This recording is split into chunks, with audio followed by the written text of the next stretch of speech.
zachitika kuti zachitika nthawi zanji kodi nanga amene wapanga ndani musakhale nawo gulu lovutika ndi mphekesera ayi tapangani subscribe ku Malawi Daily Headlines lero kuti zochitika mdziko manu momwe zisamakuphonyeni.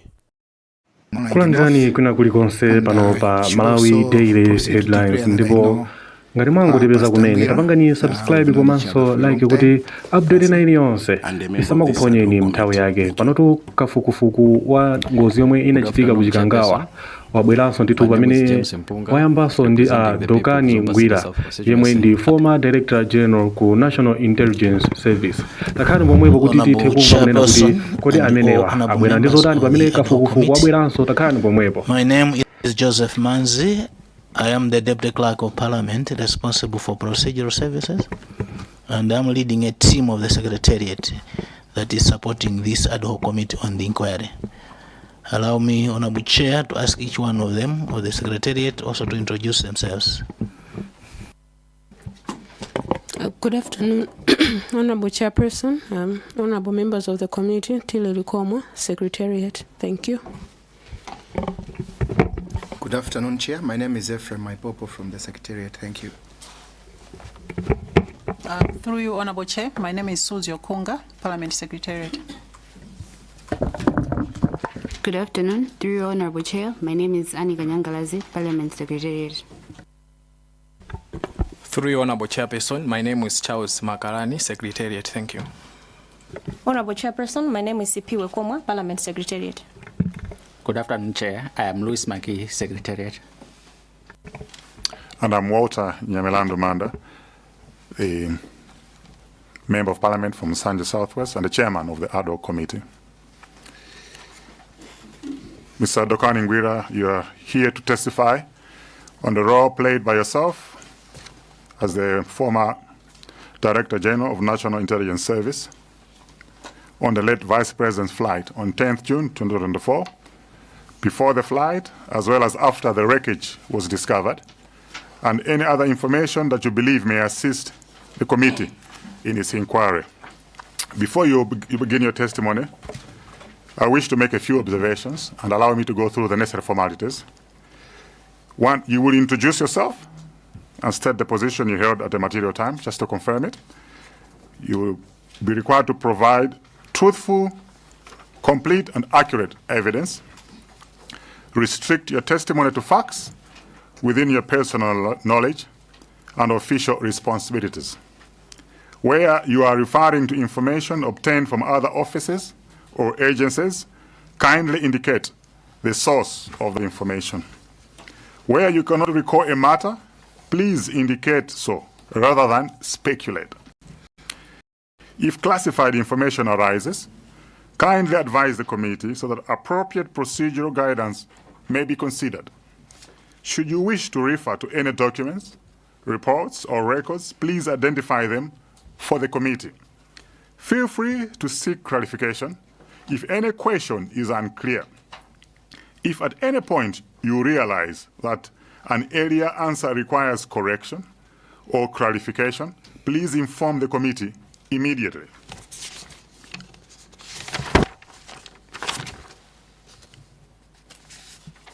Mr. Ngwira, the committee appreciates the sensitive nature of your former office. Nevertheless, we request that you assist the committee to the fullest extent permitted by law. Where there are legitimate concerns regarding confidentiality or national security, kindly bring these to the attention of the chair so that the committee may determine the appropriate course of action. We encourage you to provide an information that may assist this inquiry in establishing the facts. Mr. Dokani Ngwira, I'm not too sure how you would want to communicate with us, though we started in English, but you are free to communicate in English or Chichewa, depending on how you want to respond. Let me invite Secretariat to administer an oath before you present your information.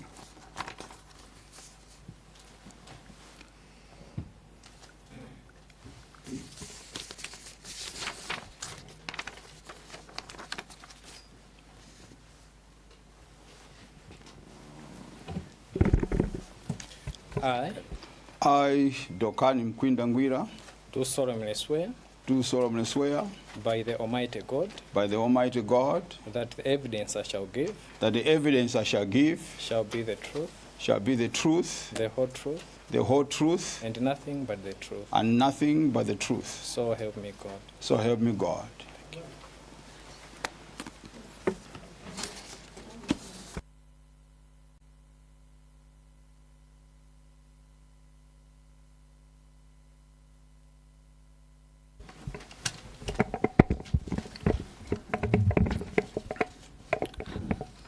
Mr. Ngwira, just for the record, what language are you comfortable to communicate with?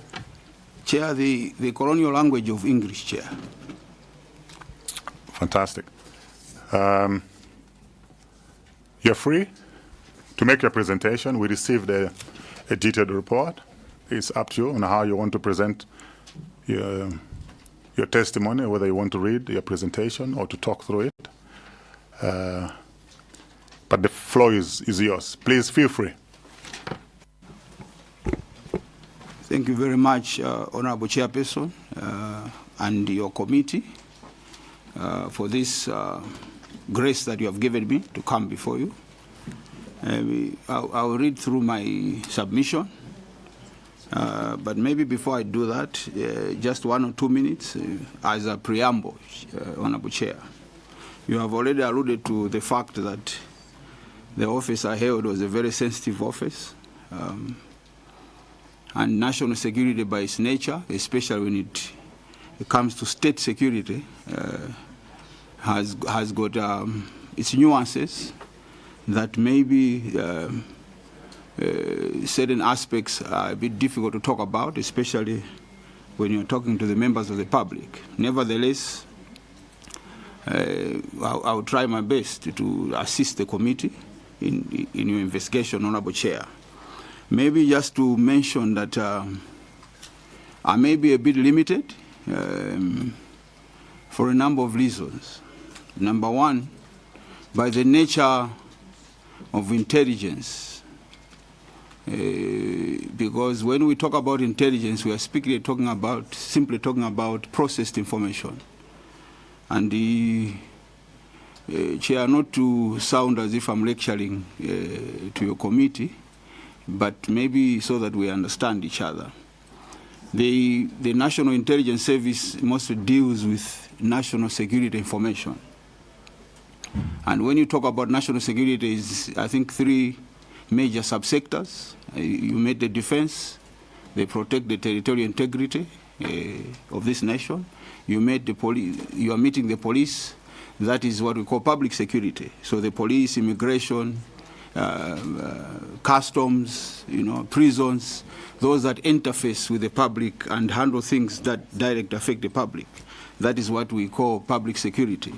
And state security is where the National Intelligence Service comes in to protect the integrity of the state as a machinery of governance that we as a nation of Malawi have and fought for.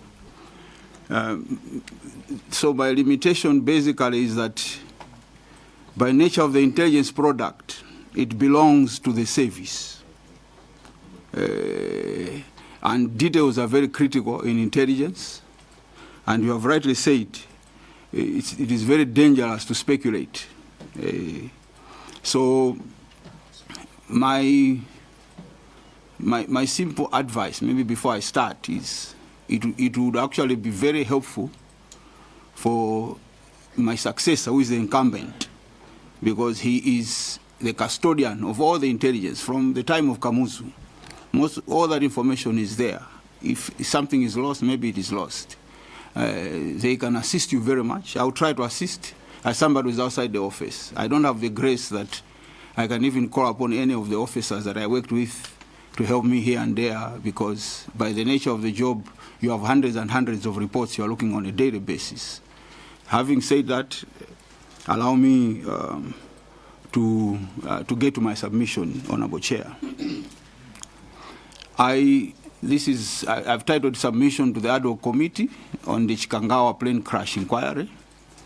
I hereby submit my testimony as per the summons to be a witness on my role as Director General and the National Intelligence Service on the late Vice President's flight on 10th June 2024. That is before the flight as well as after the wreckage of the incident was discovered, and any other information that may assist the committee in its inquiry as per the summons. Involvement before the flight. Honorable Chair, neither the NIS nor myself were involved in the preparations of or any other activity before the ill-fated flight.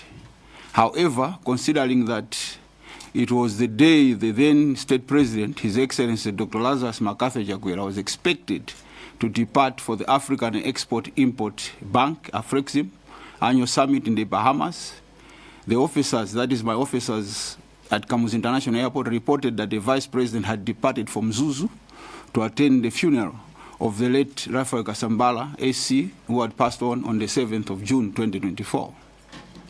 At around 11 a.m. or thereabouts, I got a call from our Kia station officer informing me that at the airport they had activated the Joint Aviation Operations Command Center involving all key stakeholders because they could not trace the whereabouts of the plane that had carried the late Vice President, Right Honorable Dr. Saulos Klaus Chirima.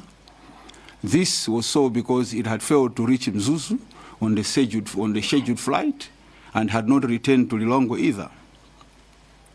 Immediately, I called the then Secretary to the President and Cabinet, Ms. Colleen Zayamba, to map the way forward. She advised that we immediately head to Kamuzu Palace to brief the President. Upon reaching the palace, I found her in the waiting room with the then Inspector General of Police, Mrs. Melini Olamu, and the then Commander of the Malawi Defense Force, General Valentino Piri.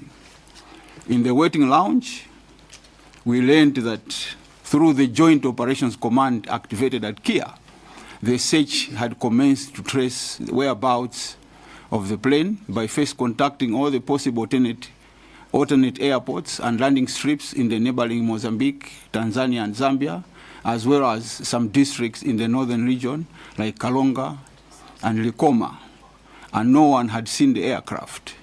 The SPC briefed us that working together with the Secretary to the Vice President, Dr. Lucky Squese, they had shared the phone contact numbers of the people on board the aircraft with the cell phone service providers, that is Airtel and TNM, where one of the numbers, I believe belonging to the medical officer, had been picked by the tower at Leprai Malawi Limited in Chikangawa Forest. This was significant because prior to this, as per communications between the tower at Mzuzu Airport and the pilots, physical search teams were headed to Ekwendeni. The MDF commander called his officers directing that a team be deployed from Mzuzu to immediately head to Chikangawa to undertake the search and recovery operations. The IG and myself equally directed our formations from the Northern Region as well as our headquarters to deploy. By the time we went in to brief the President, even the Joint Operations Command reported they had started off to join the search and rescue operation on the ground. In the presidential briefing, we were also joined by the Executive Assistant to the then President, Mr. Sean Kampondeni, and Chief of Staff for State Residences, Mr. Prince Kapondangaga. The SPC and MDF Commander took lead in briefing the President on the developments as narrated above. The President immediately took decision that he was cancelling his trip to the Bahamas to lead the nation in the search and rescue operation. Search and recovery. The NIS deployed its teams that participated in the search and rescue operations. On the details, allow me to declare that the intelligence that we got at the time is very much in line with the narrations of other witnesses who have done so, particularly Mr. Joshua Varela, General Dr. Valentino Piri, and the serving military officers who have spoken on the same. A further detail worth of mention is that there were 5 teams in which our officers were included. Upon discovering the wreckage or the incident site, the military and police moved quickly to cordon off the place where other members of the rescue teams were instructed to stand further afield, which included NIS officers.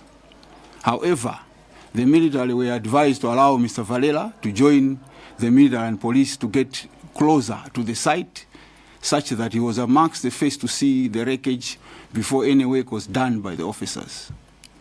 What I can further mention is a disturbing scenario on the reaction by some when Mr. Valera returned to join the other group, broken by what he had seen. One of the senior political leaders of Afford shouted, "This government wanted to kill my father, and now they have killed Chirima."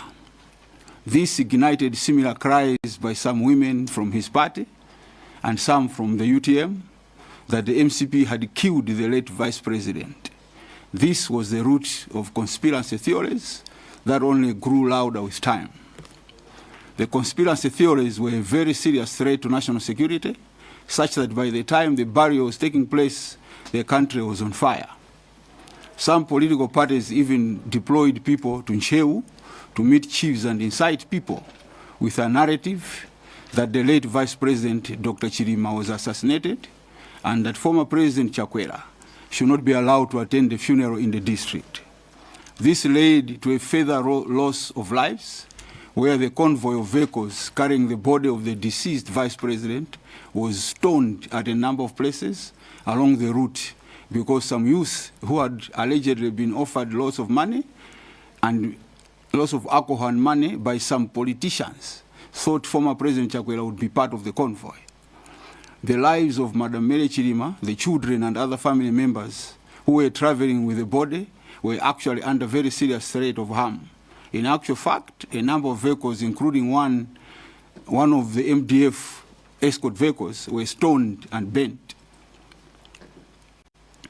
Just to correct here, the one that was bent was not the MDF vehicle. The MDF vehicle was just stoned. On the day of burial, when the then president traveled to Ncheu for the funeral, government had to heavily deploy the military along the route to support the police, and still more violence erupted on the return journey. It would only be fair if accountability would be considered by way of further investigations on who incited these developments and for what purpose, so that it should never happen again. Systemic gaps that need urgent attention. Honorable Chair, the Chikangawa plane accident and its handling revealed a number of systemic gaps that need to be addressed. The other inquiry reports made recommendations, and the military have also made recommendations, most of which hinge on the apparent resource gaps and lack of standardized systems in handling serious accidents and national disasters. The national security sector is not properly organized, with legal institutional misalignments very pronounced. The security agencies mostly work in silos, and this shows on how they are legally established, with each having its own act of parliament. There is need to review the national security policy and enact the National Security Act. The National Security Act will be critical in operationalizing the national security policy, in that its provision will be legally binding, forcing the security agencies of government to work together in a structured and consistent manner, as opposed to how it is now, where their coordination depends on ad hoc arrangements and goodwill of the leadership of the agencies at the time. The NSA, that is the National Security Act, will establish the National Security Council, chaired by zachitika kuti zachitika nthawi zanji kodi nanga amene wapanga ndani musakhale nawo gulu lovutika ndi mphekesera ayi tapangani subscribe ku Malawi Daily Headlines lero kuti zochitika mdziko mwanu momwe zisamakuphonyeni.